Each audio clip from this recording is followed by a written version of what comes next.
The Consulting Success podcast is powered by the Clarity Coaching Program. If you'd like to work directly with the Consulting Success team and receive personal coaching and support to optimize and grow your consulting business, marketing, and revenue, visit consultingsuccess.com to find out more and apply. Welcome to the Consulting Success Podcast. I'm your host, Michael Zapersky.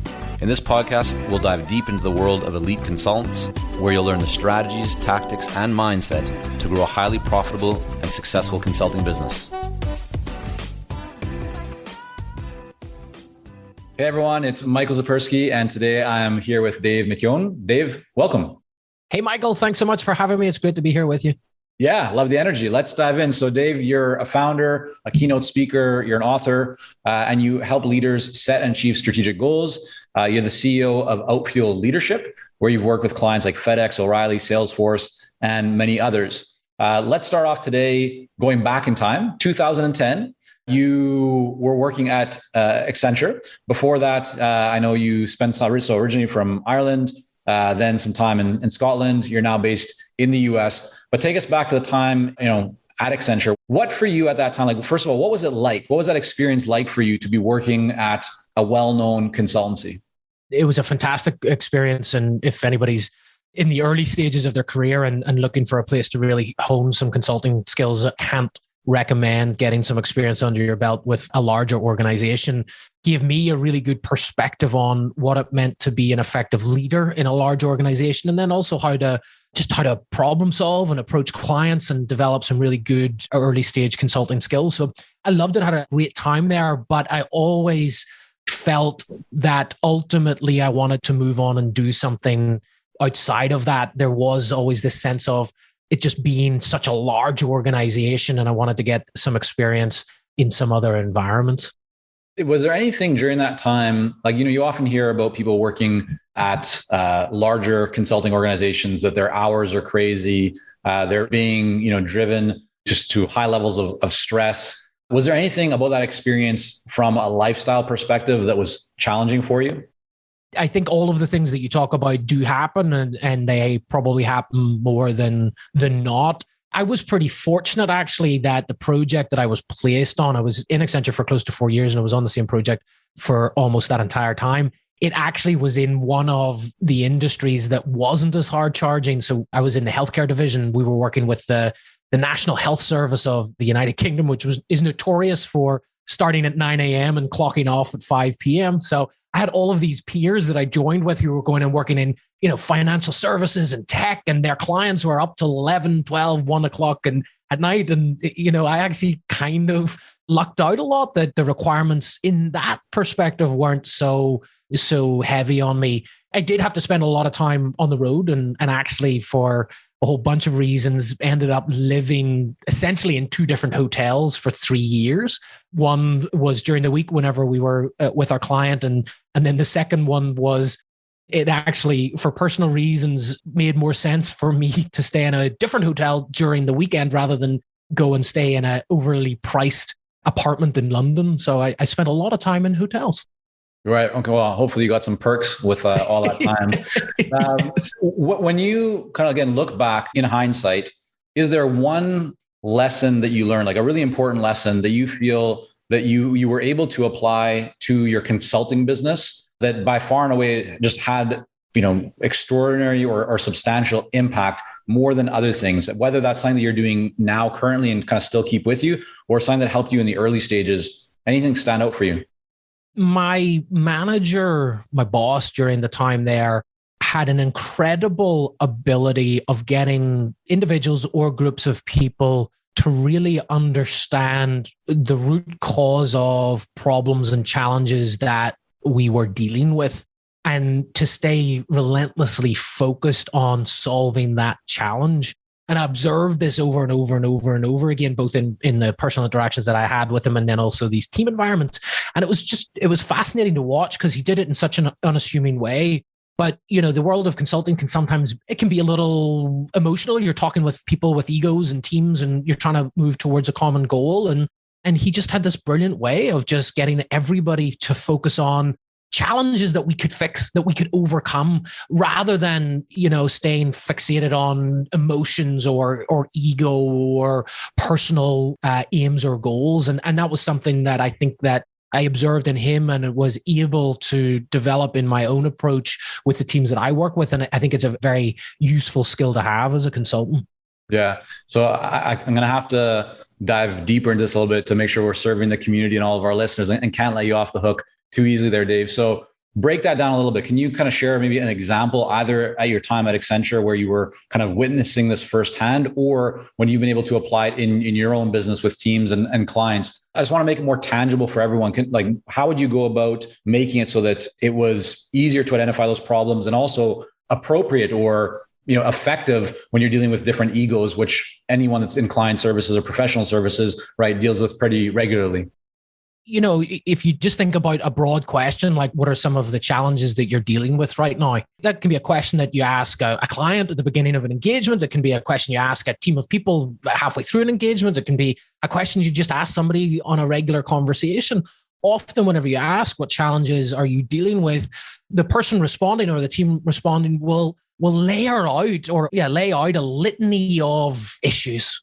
Some of them will be directly related to what they're working on. Some of them will be directly related to how they felt whenever they got up that morning. And for a lot of folks, the answer to that question, there's no separation between any of those issues. So, somebody could say, well, my boss is giving me a tough time and my team's not delivering what they need. And my kids were super annoying this morning and I've got to deal with this thing with my spouse and traffic was terrible getting to work. And it's just a whole range of stuff. And being able to then unpick all of that and say, okay, well, there sounds like there's a lot in there. Which of these are most pertinent to you? Which of these are most challenging? And getting folks to prioritize the issues that they have in front of them. And then the next step is saying, okay, well, if you could only work on one or two of these, which would they be? Getting folks to really narrow and prioritize and choose the challenges that they're faced with, I think is a really good starting point to then go in and helping them get somewhere. Yeah, I love that. First of all, I've never heard the unpickling before, so I'll have to remember that. That's a great one. But yeah, I mean, I often talk to clients about this concept of like peeling the layers of the onion back, right? And you want to get to the core. And oftentimes what you'll see kind of consultants do is they'll ask a question and they'll just take the answer at the surface level and then move on to the next. But by going deeper, as you've just really broken down for us here, that's where the real value is, right? That's where the things that really matter start to be identified. Very much so. And there's actually a great book called The Coaching Habit by actually a fellow Canadian guy called Michael Bungay-Stanier, if you haven't picked it up. That's excellent in diving into that method. And essentially, Michael, his leading principle is the first thing that somebody tells you is often not the true challenge that they're facing, or there's just a nuanced version of it. The problem is we spend a lot of time in our organizations trying to work on that first issue. And the thing is, it's a lot like hitting a golf ball, where if you hit I mean, I don't know if you play golf, I play it terribly, but if you hit a golf ball a millimeter off where you're intending to hit it, it doesn't end up a millimeter away from where you want it. There's a compounding impact. It ends up in the bunker or the water, or in my case, 3 holes over. When we spend time solving just even a nuanced, incorrect version of a problem, we can waste a lot of time there. And so just giving the opportunity, giving some space, asking some questions to get to that core challenge, I think will save any consultant or team valuable time in the back end because you're solving the right problem. The second thing coupled with that is and back to your original question, what the manager in this situation was very good at was on centralizing the locus of the challenge on the individual, because so often we can express our challenges as external. They're out there, oh, it's the economy, or it's that team, or it's my boss. And those are all great. Those are very difficult challenges to solve. So centering on the person and saying, well, what's the challenge for you? What are you struggling with? When you can get somebody to open up about that, then you can start working on something that they can actually solve. Yeah, really powerful. So 2017, you started Outfield Leadership.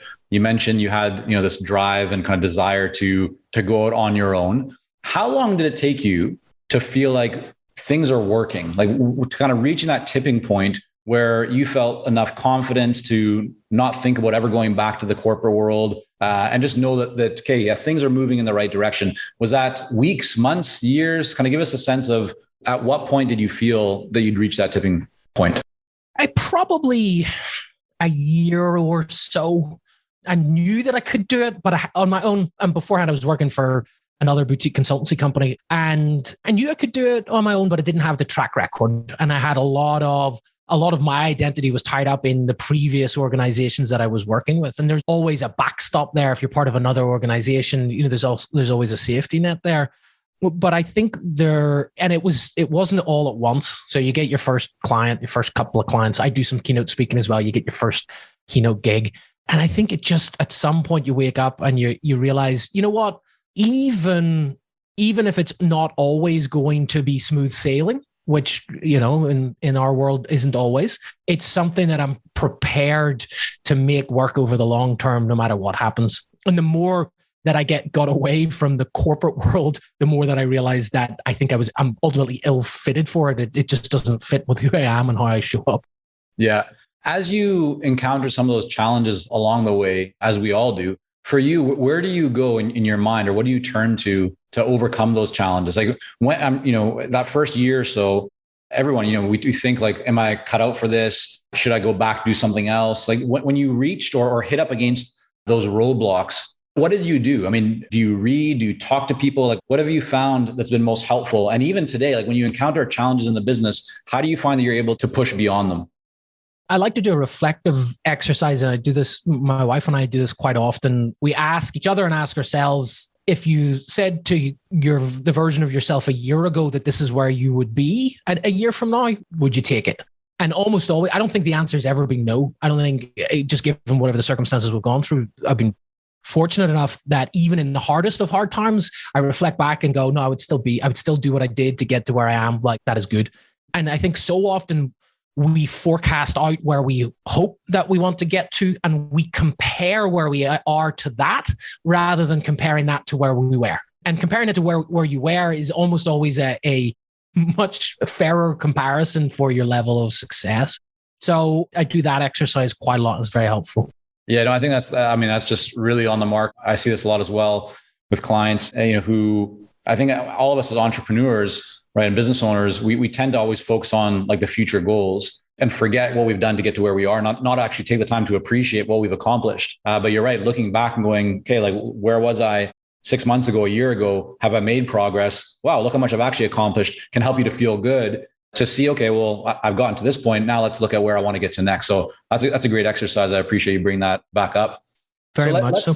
Yeah, let's talk about kind of as you were, actually, I'm going to switch for a moment here. We talk about goals and kind of goal setting with business owners, and you talk about strategic goals. What is a strategic goal? Because people throw that word around. I mean, I just used it a moment ago, like setting goals into the future. What is, in your mind, Dave, what's the definition of a strategic goal, and how does it differ from a typical goal? A strategic goal is one that is a high enough level that it has a direct correlation to the team or the organization achieving its overarching mission and vision. So for me, the whole point of goal setting is to help you and your team link the actions that you take on a daily basis to achieving what your overarching mission and vision is for the organization. Any individual person takes anywhere between 80 and 120 non-trivial actions or decisions a day that are typically runway level. And if more of those bring us closer to our mission and vision, then that's a good day. If more of those take them further away, then it's a bad day. And so strategic goal setting for a team or an organization has to stay at that level. So it's typically going to be a longer term goal, usually something that's at least a year. And we can see that if we achieve that goal by the end of this year, that brings us closer to achieving whatever that overarching mission or vision is. And then you think about it, any strategic goal that you have or set for yourself is likely going to have more than one tactical project that sits underneath it. So to achieve our strategic goals, there's usually multiple layers of tactics that are there that we need to achieve. And so if you're kind of stress testing it, if you've got a strategic goal and there's really only one project that sits underneath it, it may not be at a high enough level. It might roll into something above that. And what does that process look like? I mean, are you looking out and say, okay, here's our vision, our values, our mission, here's like where we want to be in 12 months or 24 months from today. Is it then about kind of reverse engineering that and going, well, in order for us to be at this point in 12 months, here's what we need to accomplish over the next, 4 quarters, and then break the quarterly down to the monthly and the monthly down to the weekly? Or is it, a different approach? Like, what do you find works best for you and for your clients to ensure they're actually really making meaningful progress on those strategic goals that they've identified? I think you've got to take it from both sides. Most leaders and most organizations are pretty good at setting some longer term strategic goals and pretty good at knowing what they're doing on a daily basis. It's the bit in the middle that breaks down. So that's stuff that you were talking about, quarterly reviews and monthly reviews. Most strategic goals where they die is in that part, because there's not enough of a leading indicator on whether we're achieving it. And trying to stitch those two things together. So from a leadership perspective, having that implementation rhythm, and then from the rest of the organization inputting into that and saying, okay, here's my personal set of goals for the next month or the next quarter, and ensuring that there's at least a degree of tying of all of that up together. I think we've got to tackle it from both sides, because if you just take the top down perspective, you lose a lot of buy-in and empowerment and alignment from your team that you would get if you included them in the process. While we work with a lot of seasoned and experienced consultants here at Consulting Success, I'm often contacted by new early stage consultants. Invariably, the question I'm asked is, what are the steps I should take to become a successful consultant and grow my consulting business to my first 6 figures per year? Well, I'm excited to announce that we've opened the doors for our Momentum program. This is our most popular program for early stage consultants, and it has helped almost 1,000 consultants to start, run, and grow successful consulting businesses. It gives you the step-by-step plan to help you with your messaging, your fees, and pricing strategies, how to win more proposals, how to go to market more effectively, developing a marketing system to generate leads consistently, and so much more. And right now, until September the 19th, you can sign up for Momentum and get 50% off the regular price by going to consultingsuccess.com/audio. That's consultingsuccess.com/audio, AUDIO. Only 100 spots are available to join Momentum and get 50% off. This deal is only available until September the 19th or until all 100 spots are gone. We won't be opening up new spots in this program for several months, so don't wait. Go to consultingsuccess.com/audio. That's consultingsuccess.com/audio, AUDIO.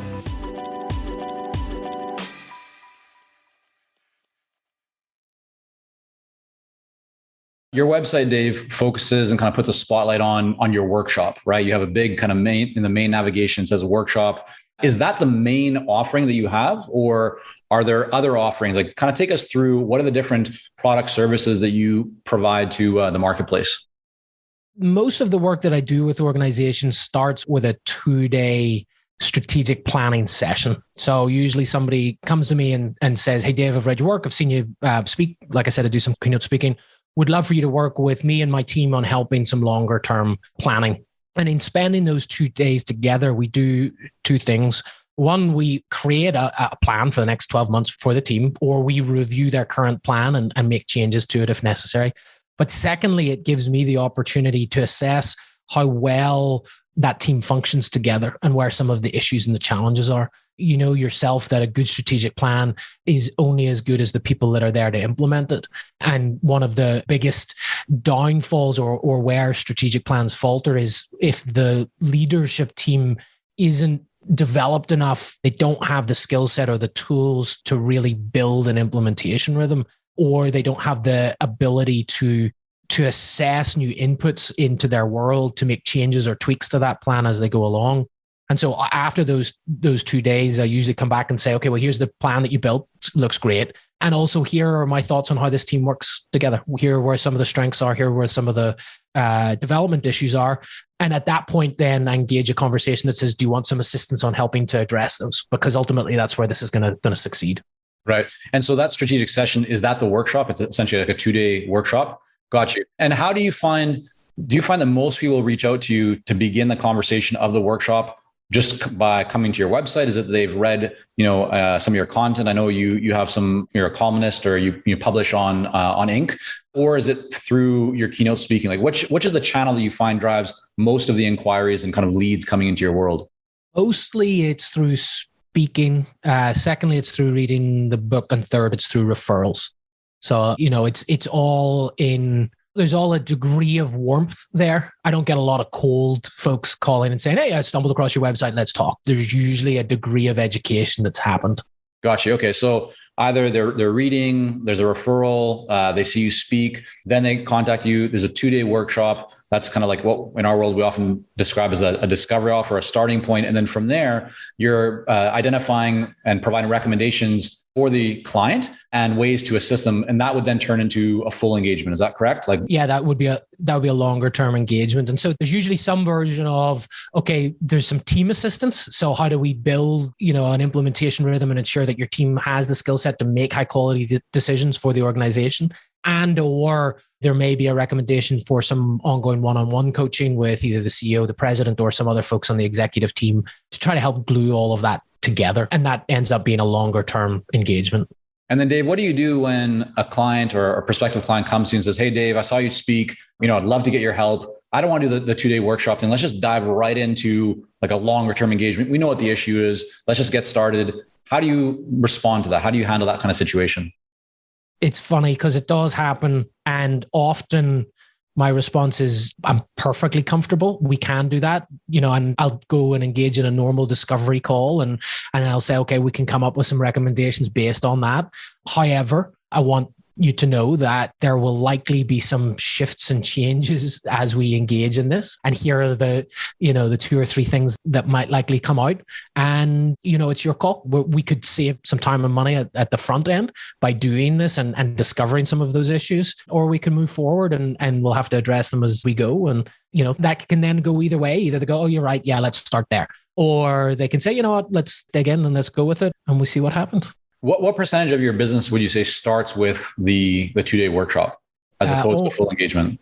Almost all of it. Yeah. Okay. And how did you come up with the pricing strategy for the workshop? I mean, some people, you hear people charging a couple $1,000s for a workshop all the way up to $15,000, $25,000, for even a 1-day workshop. How did you think about and decide on where to price your 2-day workshop? Well, having spent now 10 years in the industry doing it, I've got a pretty good sense of what the market rate is for the value that comes out of it. And I think that whenever you have that good sense and you've got confidence in your ability to deliver on that value, it's a lot easier to stick a price tag on it and stick with it. So my experience in the previous boutique consultant company that I had gave me some base levels. And whenever I went out on my own, I was able to adjust according to some of the factors that are there. Right. So again, everyone's going to want to know, well, what is the, that market kind of rate? What does the industry typically bear? You can share as much as you're comfortable with, with your own situation, but also just what have you seen in other firms? What is that kind of standard for providing a 1-day or a 2-day workshop that you think is, is the right level? I mean, I think if you're delivering a really solid 1-day workshop, whether it's consulting or training, you've probably got a bandwidth of somewhere between about $5,000 and $14,000 to play in, depending on what the end result is for the organization. Also, there's just a degree of notoriety that gets built into that. Somebody's prepared to pay more for somebody that they know of.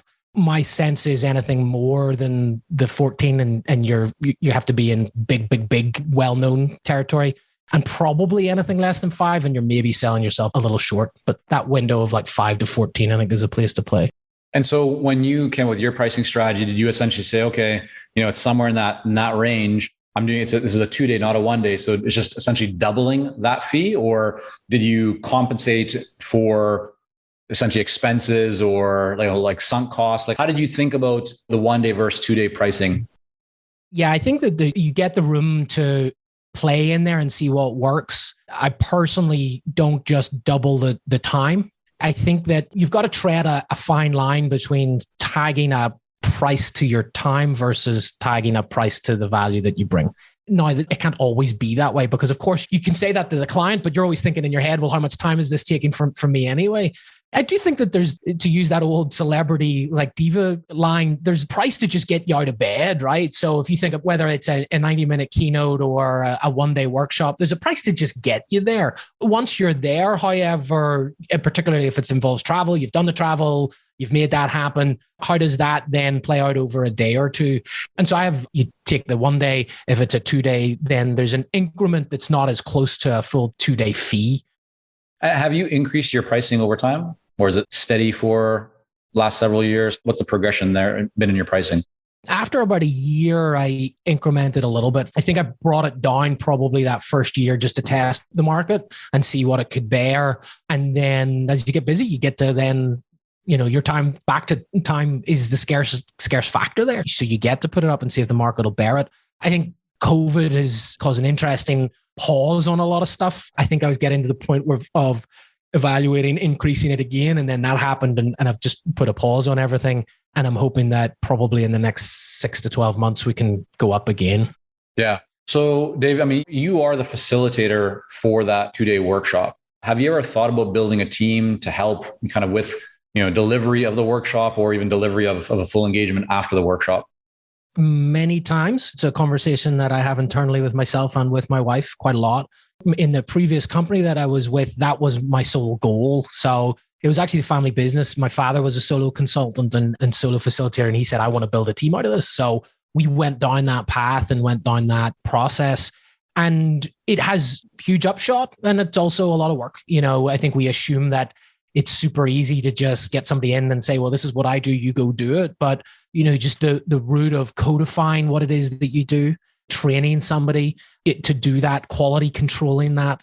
And also whenever it comes less pure training, more facilitation and consulting, the reality is that as a solo consultant, people are buying you. They may be buying your methodology as well. But quite often, if you're a one-man band, the connection is with you as a person. So how do you instill some of that in a group of other people?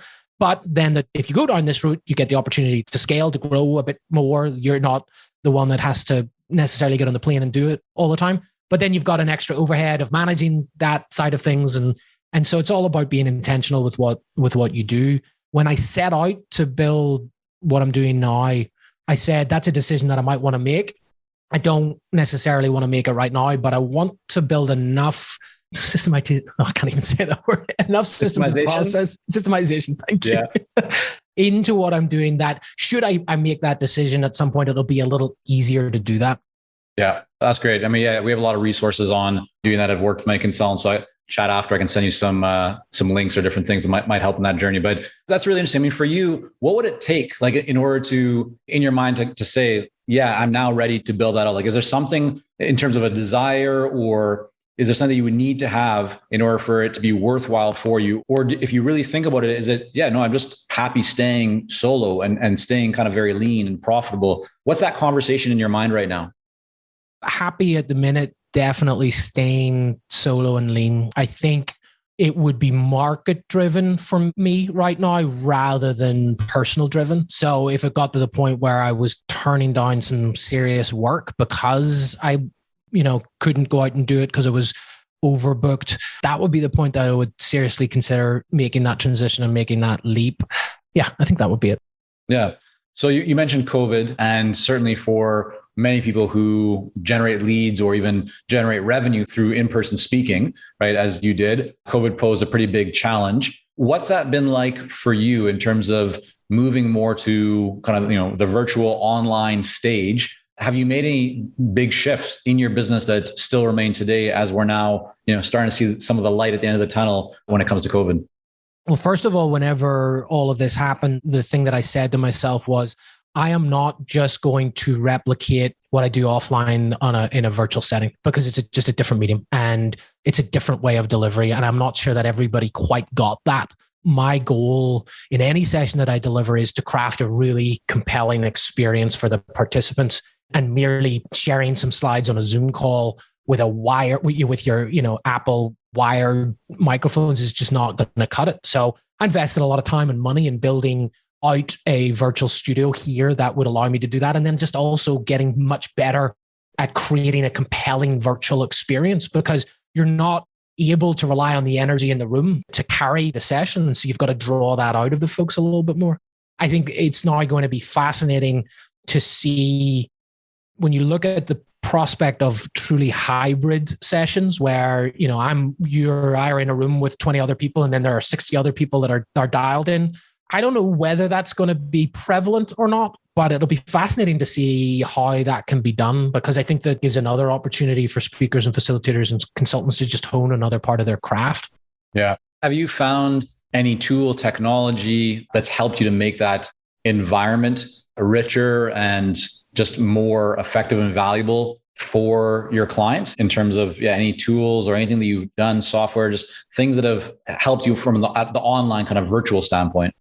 Well, there's a couple of things. There's a tech setup. So I have what they call lighting, which I didn't know was a thing. It's a thing to well light a space. So I've got 2 lights here and I've got a light behind me. And that apparently is like what creates good light. I also had to learn that those ring lights aren't very good for people with glasses because the ring actually comes into your glasses. You can't get rid of it. So you can only just see the square lights here. It's much better.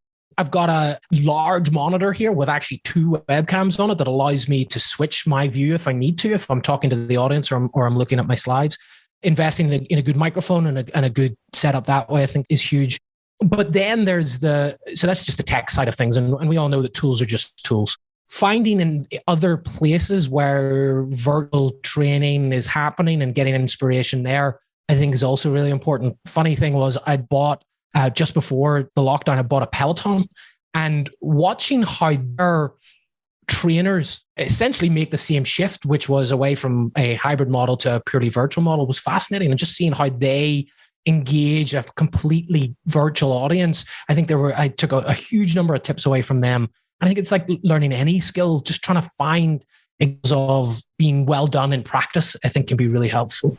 Yeah, no, I think that's a really great idea. I mean, there's so many examples that have been successful in people borrowing ideas from different industries, bringing them into their own where they haven't really been seen before. The one from Peloton is a great example where you're almost kind of gamifying that experience or bringing a lot more interactivity to it. So you're not just staring at a screen, looking at your own bike or your own, movement. There's a community, there's others to kind of replicate the environment of being in a class, looking over and seeing someone, sweating or being yelled at by a teacher. And I've actually never had that experience because I've never been on a stationary bike like that, but that's my belief of what it looks like. So I may be off the mark there, but no, you describe it like you've been part of it. That's exactly it. And actually also one of the things that they're very good at that I've started to try to integrate in my own sessions is honoring the commitment that participants have made to be there. Like, thank you for choosing to spend the time here with me today. Like, you could have been anywhere else. I mean, it may have been mandated by your boss, but you're here. So thank you.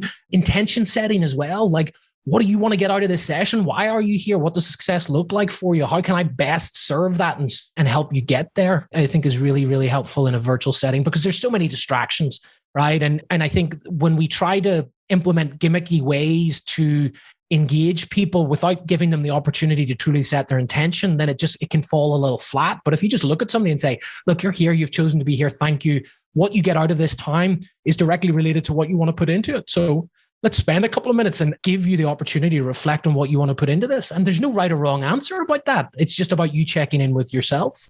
Yeah, no, I mean, you're making me think about something that we've done recently, which over kind of this period of COVID, we started to run online workshops in small groups, like 8 to 15 people or so. And one of the things that I found just based on the feedback from participants that people have been finding most valuable is really trying to make it interactive. Like I actually say to people at the beginning, hey guys, we can all see each other here on the Zoom screens, but I want you to think about this in a way that imagine we were in one room, like a conference room or something together, right? So that means like you wouldn't be looking at your phone, right? If I was up at the front and I could see you like physically, right? If you're right there. So please don't look at your phone during this time. Like this is your time, make the most of it. And then really engaging with people and allowing them the opportunity to ask questions or that interactivity. And I think the engagement is so powerful because it's so easy to get lost in the digital side where you have other tabs and other things going on, but you would never hopefully have that kind of distraction if you were sitting in front of a presenter or a speaker or somebody facilitating a workshop. So we found that those kind of small group workshops have been really, really great. In some cases, we even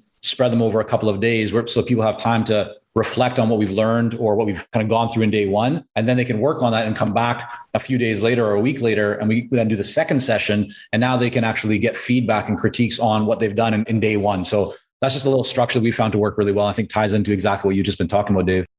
Yeah, I think that's a great structure. I do think that, taking what used to be a 1-day workshop and making it into 2-hour workshops or 2-3-hour workshops that are split out over time, I think gives folks that opportunity to practice and then get some feedback. I think the other thing that, is good to remember is that people process their takeaways in essentially 3 ways, either through their own internal reflection, through talking to it one-on-one or in a really small group or in a larger group debrief. And too often, facilitators fall foul and just go straight to the group debrief And whenever you do that, all you're doing is giving the folks who process that way the opportunity to share more. And so building in times for individual reflection. And if you feel comfortable using something like the breakout rooms to put people in 2s or 3s for a smaller group reflection before you come for a broader discussion, I think can be really helpful. Yeah, fantastic tips there. So Dave, this has been great. Thank you so much for coming on the podcast here today. And I want to make sure that people can learn more about you, your work, your book, just everything else you have going on. Where is the best place? What's kind of the one URL, website that everyone should check out? Well, you talked earlier about Outfield Leadership, which is that 2-day workshop. Feel free to go there. If you want to learn more about the book, go to selfevolvedleader.com, and it's you can find out all of the information there. I'm also pretty active on LinkedIn and Twitter at Dave McKeown. So check me out there. There we go. All right, everyone. We'll have all the show notes, transcript, everything else, all the good stuff over at consultingsuccess.com. Just type in Dave McKeown, and yeah, fantastic. Thanks for joining. Thank you for joining us on this episode of the Consulting Success Podcast. For more episodes and to subscribe, rate, and leave a review, head on over to iTunes. And if you'd like to develop consistent lead flow and a highly profitable consulting business, learn more about our coaching programs at consultingsuccess.com.